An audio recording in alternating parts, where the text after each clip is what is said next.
Yang saya hormati rekan-rekan pejabat utama, terima kasih terkait dengan paparan dan presentasi yang sudah dilakukan untuk melaporkan terkait dengan kinerja dari masing-masing pejabat utama terkait dengan transformasi di bidang operasional, SDM, dan pendidikan latihan, pelayanan publik, penegakan hukum yang sudah kita lakukan, dan tentunya yang tidak kalah penting adalah transformasi di bidang pengawasan dalam rangka kita terus melakukan evaluasi dan perbaikan kepada Polri. Beberapa hal yang mungkin perlu saya tambahkan sebagai pembulatan atau penekanan bahwa selain melaksanakan tugas pokok Polri di bidang Harkamtibmas, di bidang penegakan hukum, di bidang perlindungan, pengayuman, dan pelayanan, tentunya Polri juga senantiasa terus mendukung program dan kebijakan strategis pemerintah.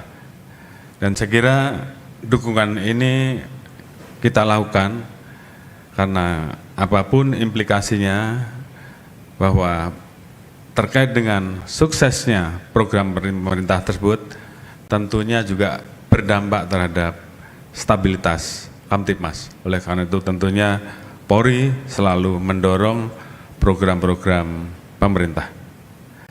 Salah satunya adalah yang tadi sudah disampaikan oleh ASSDM terkait dengan masalah program ketahanan pangan nasional.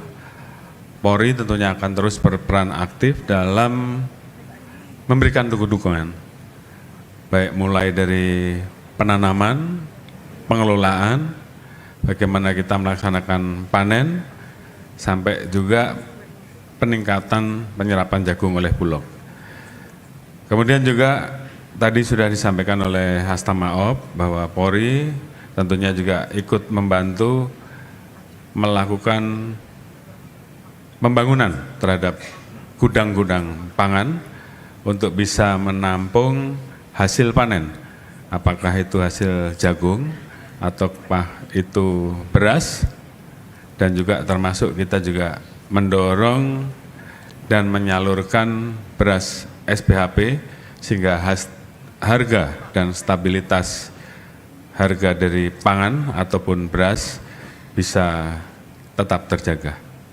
Kemudian selain menjaga stabilitas dan ketersediaan bahan penting, Polri melalui Satgas Pangan terus melakukan pengawasan dan pengamanan ketersediaan dan stabilitas harga melalui penegakan hukum terhadap pelanggaran beras dan gula. Polri juga menugaskan 593 personil Bakomsus Ketahanan Pangan di sektor pertanian, perikanan, peternakan, gizi, dan kesehatan masyarakat. Kemudian pada sektor kesehatan, sebagaimana telah disampaikan oleh Pak Kakor Lantas tadi, Polri tentunya turut berkontribusi aktif dalam hal kegiatan-kegiatan yang terkait dengan pengecekan kesehatan, termasuk juga kegiatan-kegiatan bantuan kesehatan gratis. Hal ini kita lakukan dalam rangka meningkatkan kualitas hidup dan mewujudkan masyarakat yang sehat. Di bidang pendidikan, tadi Bapak ASSDM juga sudah menyampaikan bahwa dalam rangka mewujudkan SDM unggul, Polri juga turut berkontribusi aktif, dan salah satunya adalah membangun SMA Sekolah Unggulan, SMA Kemala Taruna Bayangkara, yang kita rancang untuk mempersiapkan generasi muda yang unggul, berintegritas, dan siap berkontribusi bagi bangsa dan negara. Selain itu, Polri juga mendukung program makan bergizi gratis. Tadi sudah disampaikan bahwa kita saat ini memiliki 1.147 SPPG yang diproyeksikan melayani 3.972.500 penerima manfaat dan menyerap 56.750 tenaga kerja.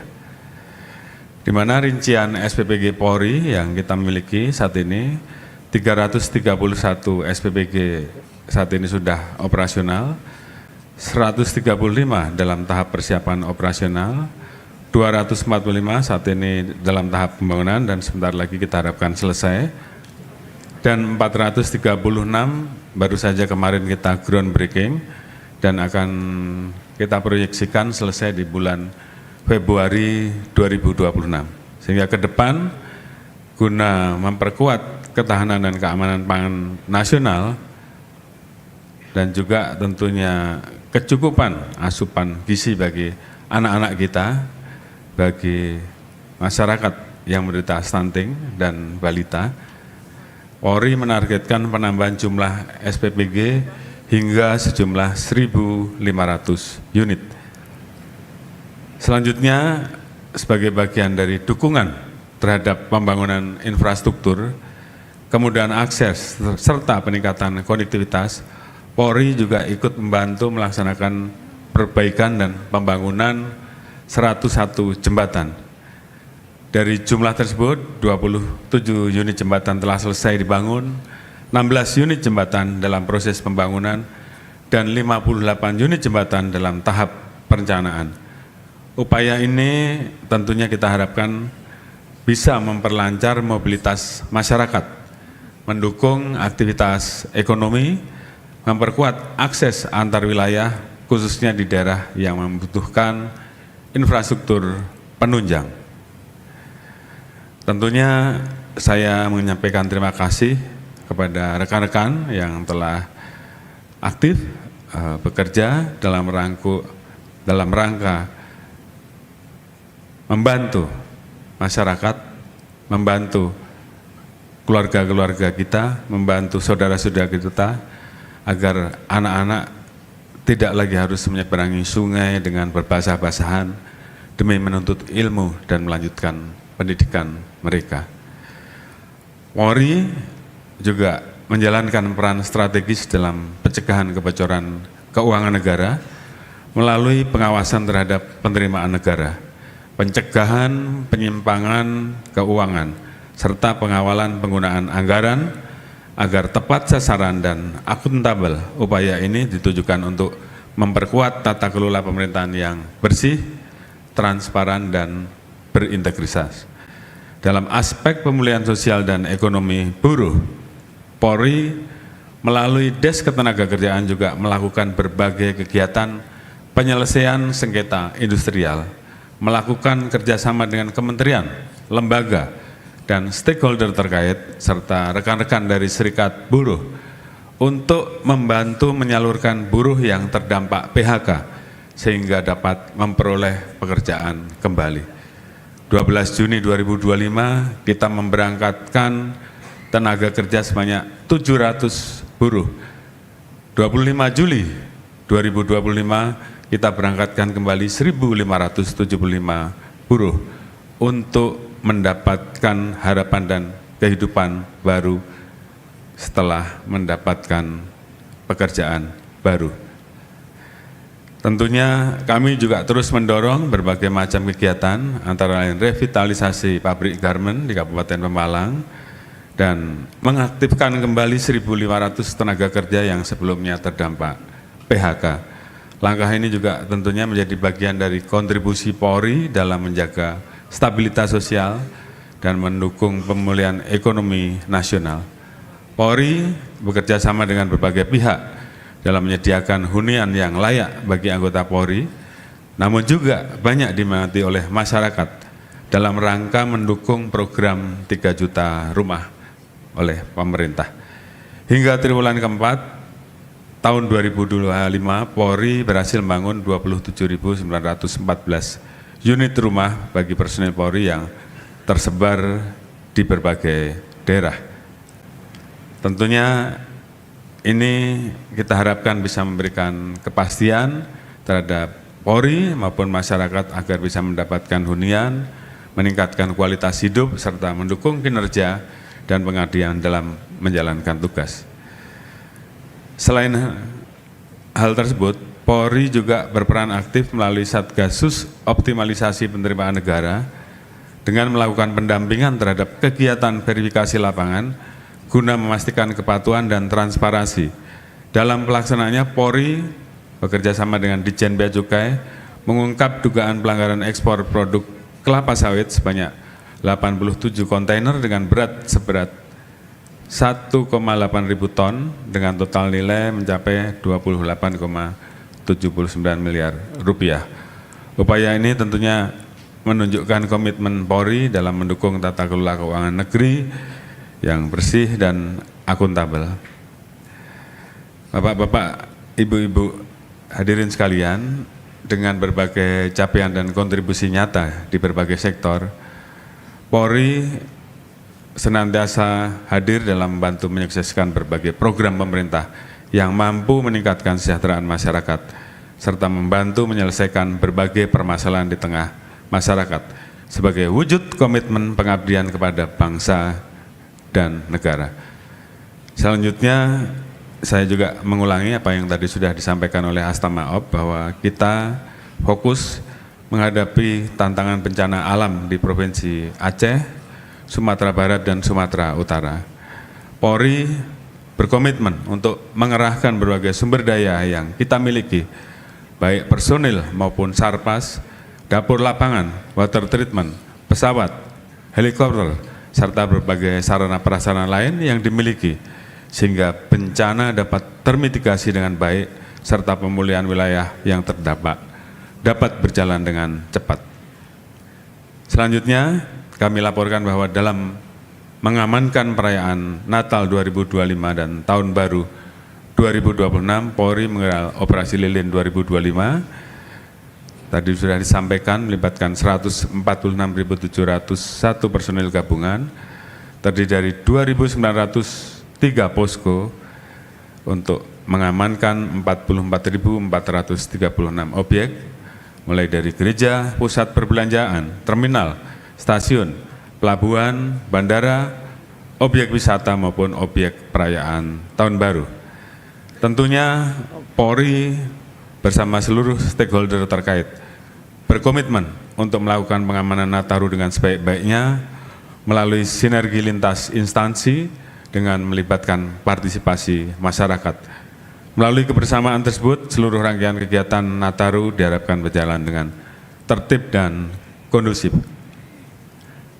Kami menyadari bahwa pelaksanaan tugas Polri jauh dari kesempurnaan. Oleh karena itu, kepada masyarakat dan bangsa Indonesia khususnya, atas nama pimpinan Polri, mewakili keluarga besar Polri, kami mengajukan dari lubuk hati kami yang paling dalam permohonan maaf, dan tentunya kami mohon untuk terus didukung, dikoreksi, dan diperbaiki agar kami dapat melaksanakan tugas Polri agar betul-betul bisa memenuhi apa yang diharapkan oleh masyarakat.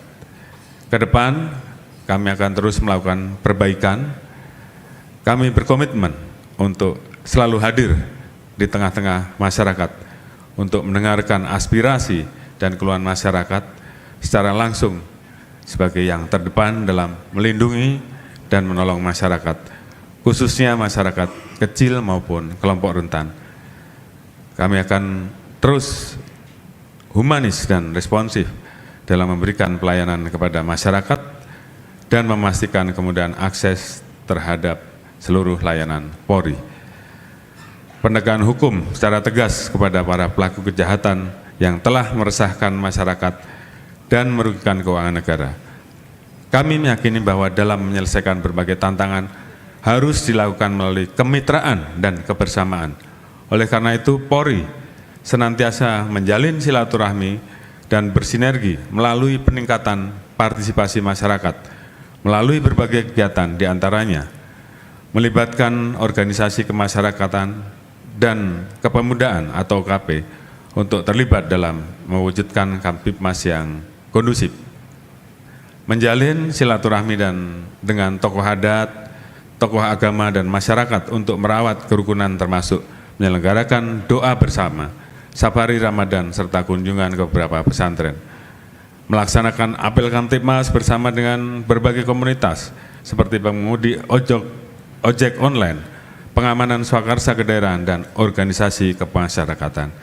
Melalui kegiatan bersama insan pers, buruh dan elemen bangsa lainnya. Kepada seluruh masyarakat Indonesia, TNI, kementerian, lembaga, pemerintah daerah, tokoh-tokoh, aktivis, LSM, ormas buruh, mahasiswa dan segenap elemen bangsa lainnya, kami mohon dukungan doa serta pengawasan sehingga Polri dapat menjalankan tugas dan kewenangannya secara profesional. Dengan demikian transformasi menuju Polri yang presisi dapat diwujudkan secara nyata melalui pengabdian Polri untuk masyarakat. Sebagai penutup, saya mengucapkan selamat Natal 2025 dan Tahun Baru 2026. Semoga cinta kasih Tuhan selalu melingkupi setiap insan dan menebarkan cinta kasih kepada sesama. Saya ingin mengimbau kepada masyarakat untuk menjalani pergantian akhir tahun dengan sederhana sebagai bentuk empati terhadap saudara-saudara kita yang saat ini masih banyak mengalami musibah dan kesulitan. Mari kita sambut tahun 2026 dengan semangat dan harapan baru guna mewujudkan negara Indonesia yang kuat, terhormat dan sejahtera. Demikian sambutan kami, semoga Tuhan Yang Maha Kuasa senantiasa memberikan petunjuknya yang terbaik untuk kita dalam memberikan pengabdian terbaik kepada masyarakat, bangsa, dan negara. Sekian dan terima kasih. Wassalamualaikum warahmatullahi wabarakatuh.